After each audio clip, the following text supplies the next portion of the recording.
best friend becomes dinner. Dude Eat Dog, the reality cooking show that will have you looking at Fido in whole new, delicious ways. It's Bow Wow Chow, Dude Eat Dog on CNT.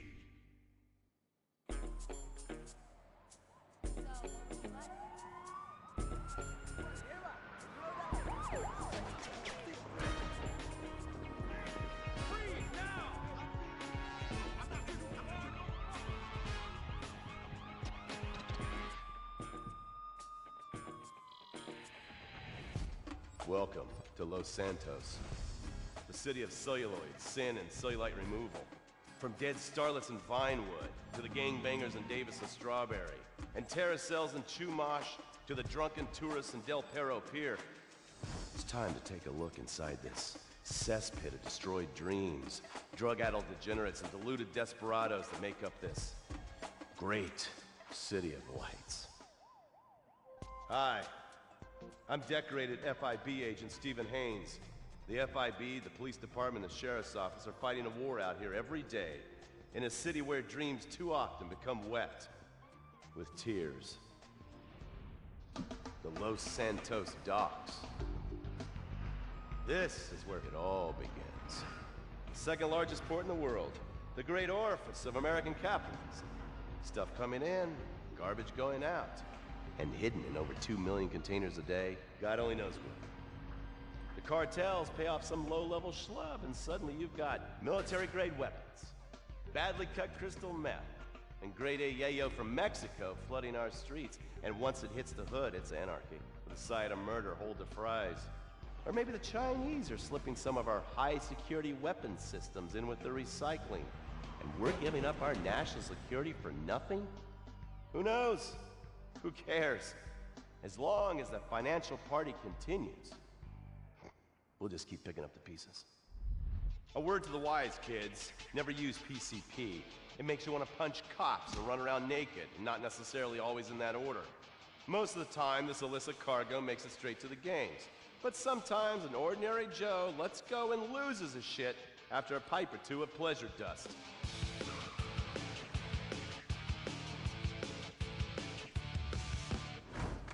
The Vagos, bloodthirsty Chicanos with a predilection for pain, papaya juice, and spicy plantains. They're one of the largest Mexican street gangs in the city, with rumored connections to several major mafias. While half the battle out here is fought with guns, the other half is with informants. Sometimes you need to become the bad guys to bust the bad guys. All right, guys, let's go. When the Ballas and the families aren't shooting each other, they're selling the dope that the junkies are shooting into their veins. The families love sports almost as much as they love banging. Flashy, arrogant, competitive, and aggressive, they are lifelong bitter enemies of the Ballas. Wearing the colors of the feud or the Corkers, the families call themselves Gang Green. Of course, like all families, they love a good squabble. Subdivided into sets, such as the Chamberlain Gangsters and the Carson Avenue set, it turns out the families love shooting each other almost as much as they love shooting Ballas. Now, the LSPD have had many run-ins with various family sets over the years. With the Ballas, the FIB take a more community outreach approach. Hey guys, stay out of trouble now. Suck my Steve Haynes. Now, the Ballas fly the colors of the Los Santos Panic, or the Boars, purple, because they are the bruise on the face of this city. While some thugs obviously prefer 4 wheels, other desperados prefer 2. Leather, exhaust, and drugs. No, this isn't an exotic S&M party. These are one of the nation's toughest outlaw motorcycle gangs, the Lost. Rumors are they get a new tattoo for every person they stab. And it's definitely okay for your motorcycle mama to show her breasts to your friends. The FIB has been tracking the Lost for years. We've jumped from coast to coast and have spent more time in the Midwest than a tornado spotter. When they're not running meth, they're smoking it. Or so I hear, a dangerous new drug on the streets called toilet cleaner. And believe me, your toilet will be cleaned after you've smoked some of it. Of course, Vinewood being Vinewood, it's not all about leathery dudes trying to show off on their motorbikes or roided up gangbangers stuck in some 90s time warp. This is the town that made mass murder into nostalgia. Of course, to become truly popular, your murder has to be both unsolved and gruesome. In a town full of alien spotters, adults dressed as zombies, and entertainers dressed as cartoon characters, it takes something particularly awful to really catch people's attention. The famous, unsolved murder of a Vinewood starlet is one such case. For years, horny nerds have wondered what happened to Leonora Johnson, and if they would have plucked up the courage to speak to her or kill her themselves. It's inspired filmmakers, writers, and copycat killers. Conspiracy theorists have blamed various celebrities, the mayor, the Soviets, short skirts, women's liberation, and hidden aliens embedded amongst us for the murder. But not all crime is premeditated. Maybe drinking's your thing. Look at this drunken buffoon, proving that there doesn't always need to be criminal intent to cause serious criminal damage. Or maybe you're just an overprivileged poppycock, living on daddy's pension and protesting about the unfairness of capitalism. Maybe stock market manipulation is your bag, or loan sharking, double identity theft, assassination, or even worse, swinging. On our next episode, I, Stephen Haynes, will show you the flashier side of crime in Los Santos. Illegal street racing, cocaine, and vice. Yes, speed, snort, and sex. The alliterative threesome that helped hook America on the underbelly of paradise.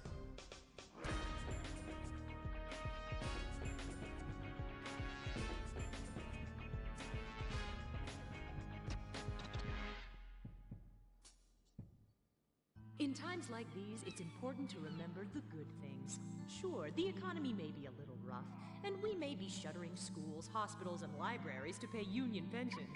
But San Andreas is still the place where dreams are made. This is where counterculture began and then morphed into a nanny state.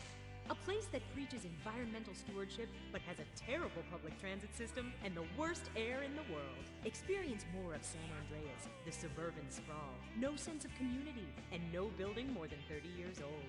Where fluffy children's theme park animals are both our heritage and our culture. San Andreas leads the country in removing pristine first-growth forest to build generic strip malls and tract mansions. San Andreas, we won't be broken hypocrites forever. Brought to you by the San Andreas Tourism Board. You can cancel that gym membership because Fat Chips have all the crunches you need. Finally, snacks have gotten healthy. We've taken the humble but deadly potato chip and taken away a whole lot of fat and added a whole heap of fat. Damn! Confused? You won't be. With a controlled exercise and diet plan, the pounds just fall off and the fat gets radical. It's time to take health to the streets. It's time to make health cool. Try all new healthy flavors like radical sour cream and black licorice quinoa, funky honey mustard greens and ketchup prawns, chipotle wheatgrass, Bavarian car key party, dry Greek rub greens, and Norwegian salmon rancher surprise. Yum! Fat Chips. Get crunching and stop crunches. We've made healthy snacking cool. Princess Rabbit Bubblegum!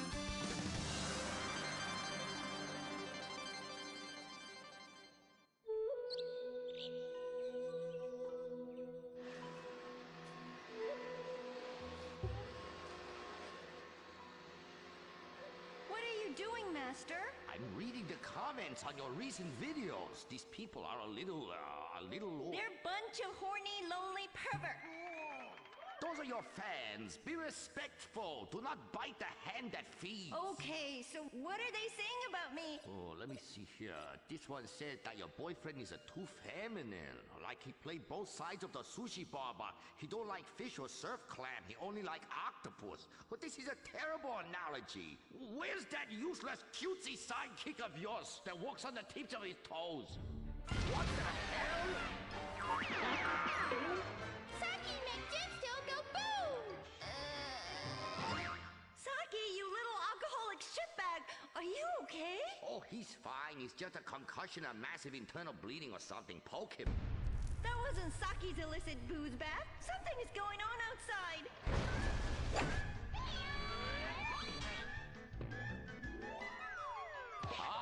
So definitely now this guy really dead. He's like a furry pancake. We could license that. Yes, that's what we do. License part of a balanced breakfast. Princess Robot Bubblegum, Crispy Slashy Pops, and special furry pancakes. Oh no! Oh, the ancient ones warned this day would come. What ancient ones, Master? Oh, those geriatric tight asses at the bank. They say they're gonna foreclose on me. Knock down the secret temple and build a 24-hour drive-through massage parlor. With, the human traffic Australian chicks. They love it. You don't even have to leave your car. You just reach through the window, wanky, wanky, wanky. Hey, bloke, you want a cockatoo? Okay, good.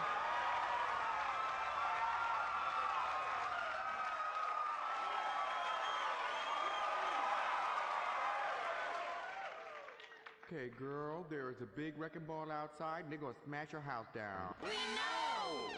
Calm down, bitch. You're gonna ruin my hair. Master, you taught me discipline. Why haven't you paid the bills? I was, very distracted. I have a 300-year mortgage to pay, and my pension got cut. It's hard time for everybody. Pension? I thought you was an ancient ninja master, is what you told me. I am!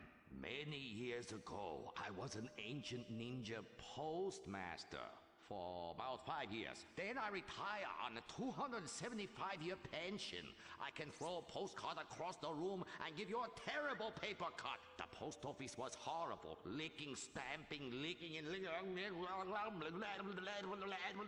God damn it, it's like dealing with my second wife. Your face goes numb, you take a coffee break, you turn back to a soul-crushing job that leaves you feeling terrible afterwards. Hello, Master? How are we gonna save our house? Fuck define. Wait, merchandising! But Master, since the last DVD got edited by censors in the West, we don't sell so many. So no more merchandising. No more Princess Robot bubblegum dolls, or pencil cases, or rulers, or blow-up companions, or love balls, or erotic massage oils, or all the other creepy shit you've sunk all our money into. Sometimes the path is not straight, but is still true. Oh, I like that line. I like that. Maybe I sell it.